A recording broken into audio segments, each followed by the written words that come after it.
I went out with a search crew earlier today where the mud was knee deep, much like this right now. Even on full-grown men, it was waist deep at some points, really inaccessible. The roads, you cannot go in. They had to hike miles and miles through driveways, through what used to be roads, homes. This is going to be a big cleanup process. This retardant is just as thick as mud here, and you can see it kind of covering these cars along the street. It's wet and it's sticky and it's everywhere. Marina, it's just been complete destruction in multiple areas around the main city of Ventura, all the way to Ojai. I saw what were once beautiful big homes just completely reduced to ash and rubble. Everything just absolutely torched. Now crews are only able to do quick area surface searches because the mud is so deep. When they get the chance, they will bring more heavy equipment in to help their search, more cadaver dogs to look for any signs of survivors through all of this mud. It's been an incredibly devastating day, and they will be working through the night and early morning hours looking for any survivors. Hey guys, Megan Abundis here. I'm at Camp Whittier. Earlier today, I went out with damage assessment teams to look at just what this Whittier fire has done. When I was here just a bit ago, there were people lined up on this street watching the fire. However, they have all been evacuated. We are on Highway 101, and the Thomas fire has just recently hopped over the 101 to both lanes now. There it is. Now in this area where we're at, there are absolutely no firefighters. The piece of the polybutylene water pipe that broke. You can actually see a part of the crack right here. The people who use it say this bridge isn't wide enough or safe enough for pedestrians and drivers. Investigators say people were stuffing their cigarette butts into the wedge of this wall. I talked to found 2 bullets in her car. Take a look at this. One, she ran over and it lodged into her tire. The other straight through her headlight. Started from a chain dragging from the back of a truck, causing sparks. And as you can see, these fuels are dry. Just take a look at this right here. This is all burnt up right now. What is your favorite ride? My favorite ride is Starship 2000. Whoa, and does it go fast? Ah! Oh my God. The bumper is clean, the leather is smooth, and the dice on the rear view mirror are ready to roll. But it was a long journey to get here, 7 months in fact. Grandpa Sheffield and his 59 Cadillac Coupe de Ville have history. The car has been in the family since 1987 when he bought it off Alex Madonna. But recently, it was involved in a crash, bent, cracked, and smashed. There you go. Ooh, Just like new again. beautiful job.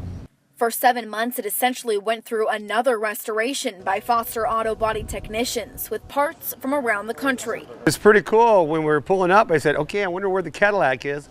As soon as I made that turn, wow. Wow. It's like, wow. You filled it full of gas?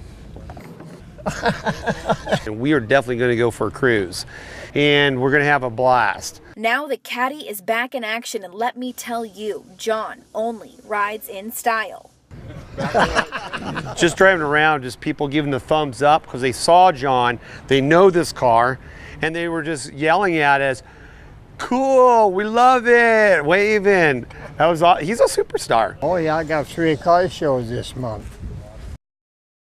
I'm Sergeant Guy with the Sheriff's Office. We're coming to notify you you're under mandatory evacuation. Are you guys planning on evacuating? No. No? Are you planning to evacuate? No. Okay, are you guys planning on evacuating? No. Are you guys planning to evacuate? No. No? Okay. We've hit about 25 houses so far, and majority of the people at this point are still not evacuating their homes, and they feel comfortable staying at this point. Sheriff's officials went knocking door to door, posting bright orange signs on houses, notifying the residents that live there that they are in a mandatory evacuation order. Well, as I've said before, we're not going to drag you out of your homes. This ultimately is a choice that everyone has to make. We realize that we may be taking a risk, but we're pretty comfortable with everything. Many people said they had emergency supplies ready and felt that they were not in danger. You know, Mother Nature has a mind of her own, right? I know. You guys could be trapped in here again. We may not be able to get back to you. We're prepared for that. You prepared for it? Okay. Understand if we have another slide, you guys could be trapped up here for a while. Okay. Before we could get to you. Okay. So obviously we want people to evacuate, but we're not going to force you out of your house. So, Yeah. Yeah, we were here last time and we had no problem, so Okay. we figure we'll Try it again. Okay. Okay. All right. Be safe. Houses washed off their foundations, cars wrapped around trees, and structures compressed onto each other, all while the water keeps rushing. People were in their homes and neighbors woke up with other neighbors' homes just disappeared down the street, down this drainage here, down the creeks. The sound of a freight train, basically, and the earth was sort of moving. That was about 3:45, and that was when the first water came down the creek.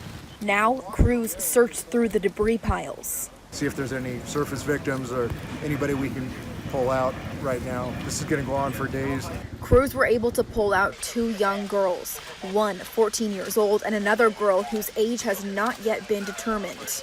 It was pretty surprising. She was cold and tired. Rescue crews say the 14-year-old was trapped under the roots of huge trees that had fallen. It was pretty amazing that she walked out of it. Other family members, one we're still looking for right now. So it's just tragic what happened overnight. When they can, they will use heavy equipment and cadaver dogs, but right now they're just not able to do so. We're still hearing helicopters searching for those who may be alive. It's going to be a long night. They're bringing lighting equipment and batteries so they can continue searching throughout the night. Back to you. Meet 2 NFL experts, Bryson and Brock.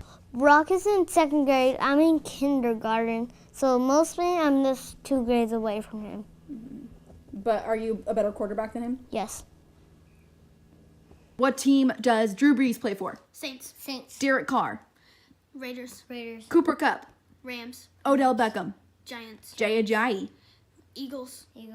Peyton Thompson. Jaguars. Along with a love of football, Bryson has one thing in common with NFL players. He wears a protective helmet. The 6-year-old has epilepsy and experiences seizures nearly every day. The seizures started out of the blue 2 years ago. Bryson has been in and out of the hospital many times. Bryson has every single type of seizure that you can have. He has drops where he will just be walking and all of a sudden he will lose all muscle control and drop straight headfirst to the ground. Concerned about head injuries from these falls, Bryson's family sought an epilepsy helmet. When the insurance company deemed the helmet unnecessary, local nonprofit Jack's Helping Hand funded the protective helmet for Bryson. The helmet really saved his life.